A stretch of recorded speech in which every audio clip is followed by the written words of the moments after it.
มื้อนี้ก็ย่างเข้ามาก่อนไม้ขอนขางยามแรงพี่น้องเอ้ยสิกลับบ้านกับเพื่อนมาเอาหน่อไม้ก่อนสิเอาเมื่อมกให้บ่พี่น้องหน่อหลายๆใหญ่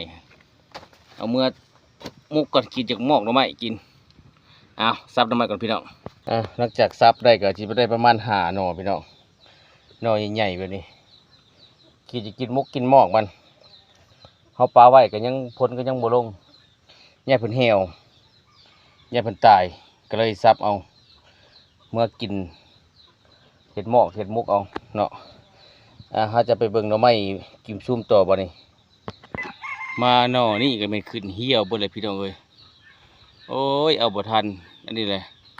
หน่อไม้เฮามันเกิดเป็นคนละระยะมันเกิดคนละช่วงเนาะตัวนี้เป็นเหี่ยวบ่เลยขึ้นเหี่ยวขึ้นห้าวบ่เลยขึ้นปอกบ่เลยโอ้เต็มเบิดทั้งหลุมก็ได้มีแต่สิฮักให้งัวกินก็สิเมื่อเบิ่งอยู่เฮือนตึมอีกพี่น้องเอ้ยอยู่เฮือนกอหนึ่งกอใหญ่น่าจะได้มุกอยู่ดอกมันเอาฝากกดแชร์กดติดตามด้วยพี่น้องเด้อทั้งเฟซนี่ทั้งเฟซ